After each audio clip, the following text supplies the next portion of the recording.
What's happening? Welcome to Fantasy Smack Talk. I'm Dustin, sitting here at Nameco. This is our first baseball weekly edition for our 2010 season. We're pumped the season's finally here. Let's go ahead and take a look at the waiver wire. And I'm going to start talking about some pitchers that went undrafted in some leagues. And the first one's Francisco Liriano. He's only owned in roughly about 70% of leagues right now. And I know what you're thinking. He's coming off an injury. He was kind of a bust last year. However, this guy has all the upside in the world. He was pitching great in spring training. And if you don't pick him up now, somebody else might, and especially if he gets off to a good start. Our suggestion is to pick him up, stash him on your bench for the first couple, and if he does well, you'll be happy that you did that. Next we have Brian Mattis. We were surprised to see that he's only owned in 45% of leagues. This Baltimore Oriole had a great end of the season last year, and he's a young guy. And that's what we always like at the end of drafts, or at this point picking up on the waiver wire. Young with upside, so he's a perfect candidate for that. And last is Jason Frazier for the Toronto Blue Jays. He's got the closer role, and he's going to be on a short leash, and he's off to a little bit of a rough start, but don't panic if you got him.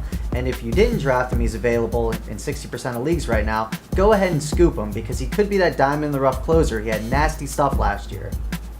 All right, let's move to the batters. I want to start with two outfielders that had a lot of preseason hype, but just because of a last-minute report that came out before most drafts, a lot of these guys went undrafted in a lot of leagues. The first guy is Rajai Davis, only owned in 70% of leagues. This guy had a ton of hype around him for being a guy you can get late in the draft that can give you some speed.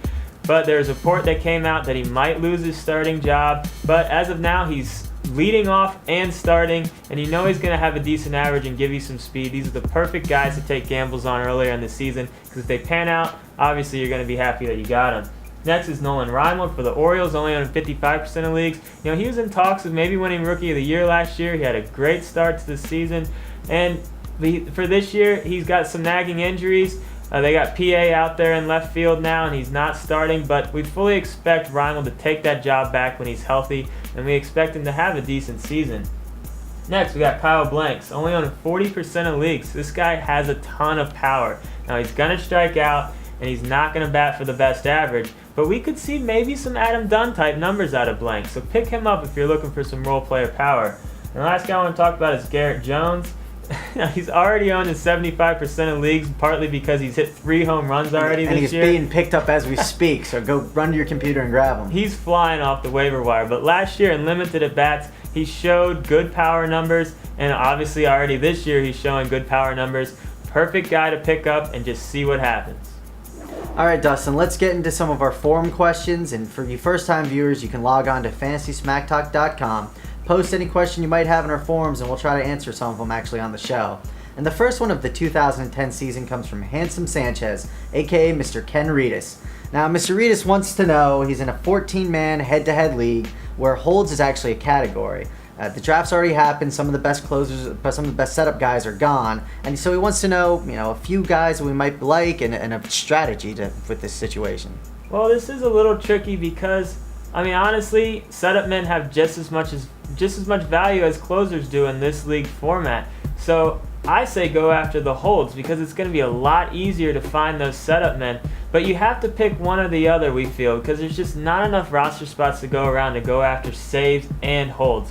So again, we say go after holds. There's going to be a lot more setup men out there than closers.